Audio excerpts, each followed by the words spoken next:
The Gift of the Magi by O. Henry. $1.87. That was all. And 60 cents of it was in pennies.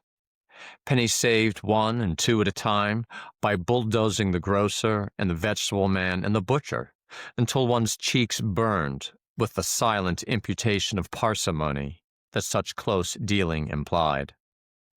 3 times Della counted it.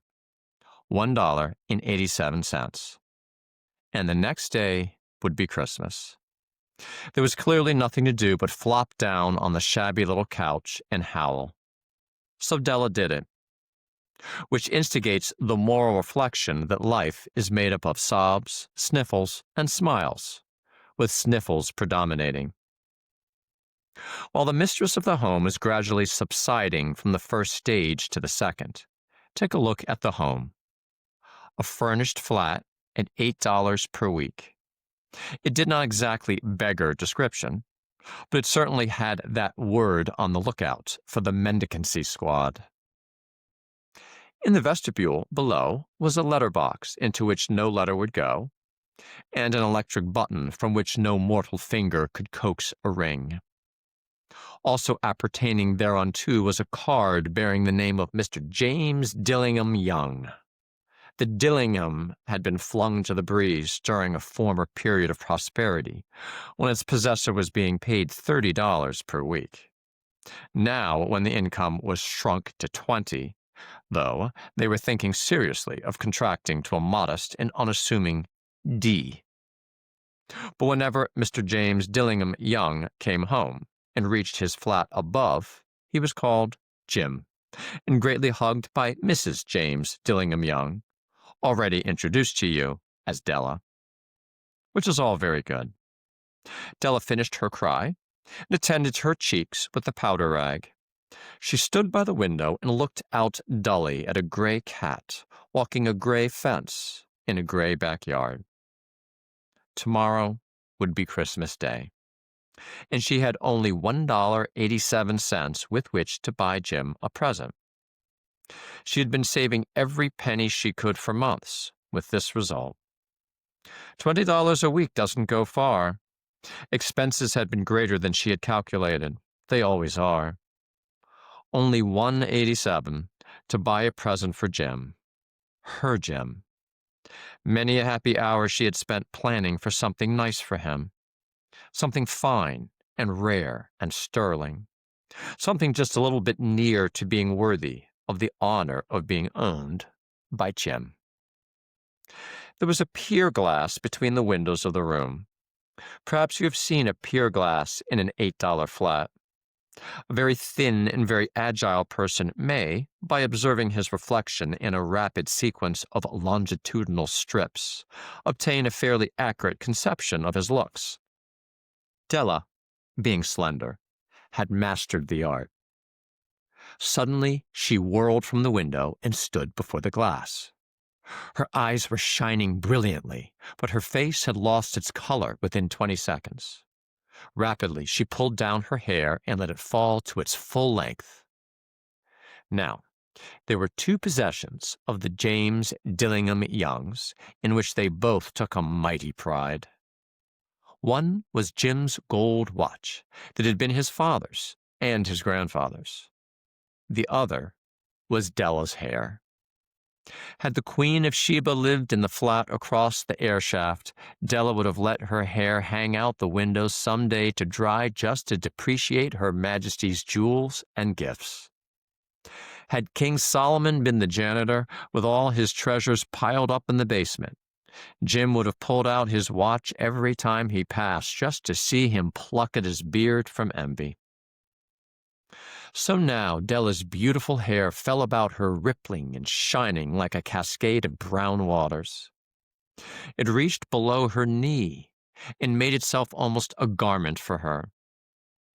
And then she did it up again nervously and quickly.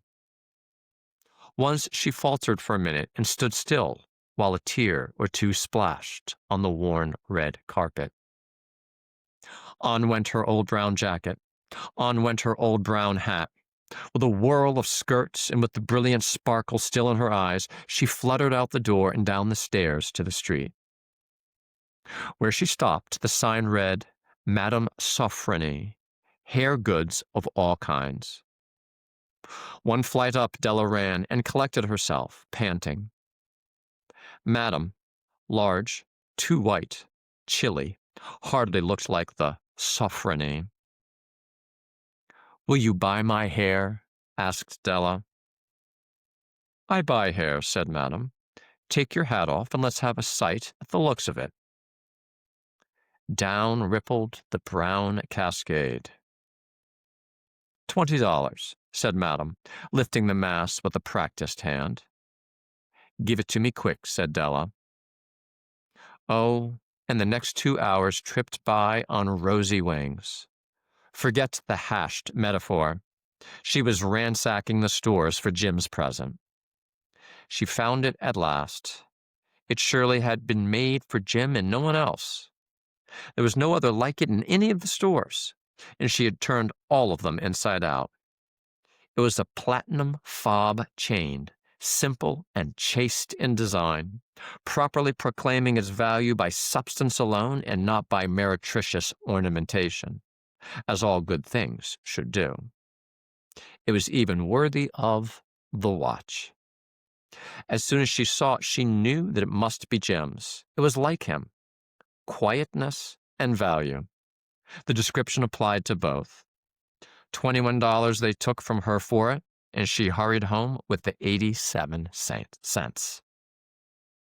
With that chain on his watch, Jim might properly be anxious about the time in any company. Grand as the watch was, he sometimes looked at it on the sly on account of the old leather strap that he used in place of a chain. When Della reached home, her intoxication gave way a little to prudence and reason. She got out her curling irons and lighted the gas and went to work repairing the ravages made by generosity added to love, which is always a tremendous task, dear friends, a mammoth task. Within 40 minutes, her head was covered with tiny, close-lying curls that made her look wonderfully like a truant schoolboy. She looked at her reflection in the mirror long, carefully, and critically. If Jim doesn't kill me, she said to herself, before he takes a second look at me, he'll say I look like a Coney Island chorus girl. But what could I do? Oh, what could I do with $1.87? At 7 o'clock, the coffee was made, and the frying pan was on the back of the stove, hot and ready to cook the chops. Jim was never late. Della doubled the fob chain in her hand and sat on the corner of the table near the door that he always entered. Then she heard his steps on the stair away down on the first flight, and she turned white for just a moment. She had a habit of saying a little silent prayer about the simplest, everyday things. And now she whispered, Please, God, make him think I am still pretty. The door opened, and Jim stepped in and closed it. He looked thin and very serious. Poor fellow. He was only 22, and to be burdened with a family. He needed a new overcoat, and he was without gloves. Jim stopped inside the door, as immovable as a setter at the scent of quail. His eyes were fixed upon Della, and there was an expression in them that she could not read, and it terrified her. It was not anger, nor surprise, nor disapproval, nor horror, nor any of the sentiments that she had been prepared for. He simply stared at her fixedly, with that peculiar expression on his face. Della wriggled off the table and went for him. Jim, darling, she cried, don't look at me that way. I had my hair cut off and sold because I couldn't have lived through Christmas without giving you a present. It'll grow out again. You won't mind, will you? I just had to do it. My hair grows awfully fast. Say, Merry Christmas, Jim, and let's be happy. You don't know what a beautiful, nice gift I've got for you. You've cut off your hair? Asked Jim laboriously, as if he had not arrived at that patent fact yet, even after the hardest mental labor. Cut it off and sold it, said Della. Don't you like me just as well anyhow? I'm me without my hair, ain't I? Jim looked about the room curiously. You say your hair is gone? He said, with an air almost of idiocy.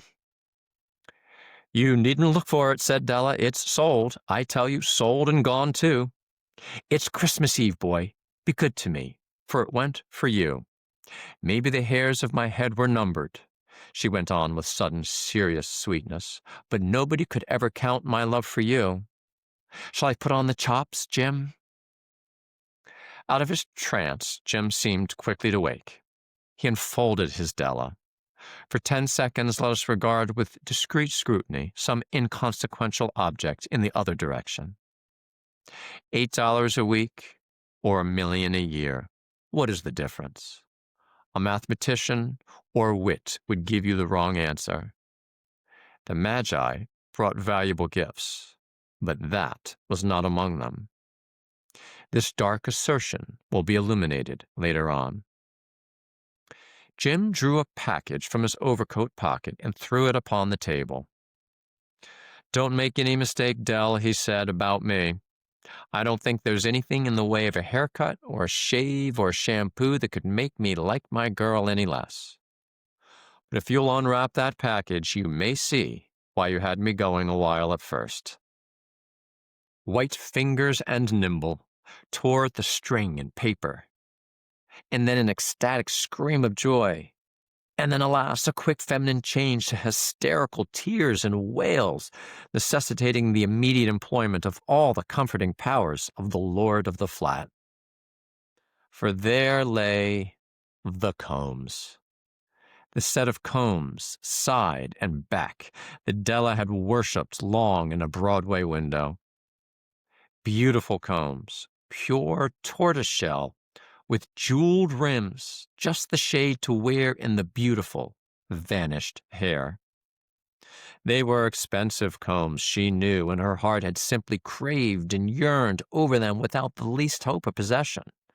And now they were hers, but the tresses that should have adorned the coveted adornments were gone. But she hugged them to her bosom, and at length she was able to look up with dim eyes and smile and say, "My hair grows so fast, Jim." And then Della leaped up like a little singed cat and cried, "Oh, oh!" Jim had not yet seen his beautiful present. She held it out to him eagerly upon her open palm. The dull, precious metal seemed to flash with a reflection of her bright and ardent spirit. "Isn't it a dandy, Jim? I hunted all over town to find it. You'll have to look at the time 100 times a day now. Give me your watch. I want to see how it looks on it." Instead of obeying, Jim tumbled down on the couch and put his hands under the back of his head and smiled. "Dell," said he, "let's put our Christmas presents away and keep 'em a while. They're too nice to use just at present. I sold the watch to get the money to buy your combs. And now suppose you put the chops on." The Magi, as you know, were wise men, wonderfully wise men, who brought gifts to the babe in the manger. They invented the art of giving Christmas gifts. Being wise, their gifts were no doubt wise ones, possibly bearing the privilege of exchange in case of duplication. And here I have lamely related to you the uneventful chronicle of two foolish children in a flat, who most unwisely sacrificed for each other the greatest treasures of their house. But in a last word to the wise of these days, let it be said that of all who give gifts, these two were the wisest. Of all who give and receive gifts, such as these are wisest. Everywhere they are wisest. They are the Magi. The Gift of the Magi by O. Henry.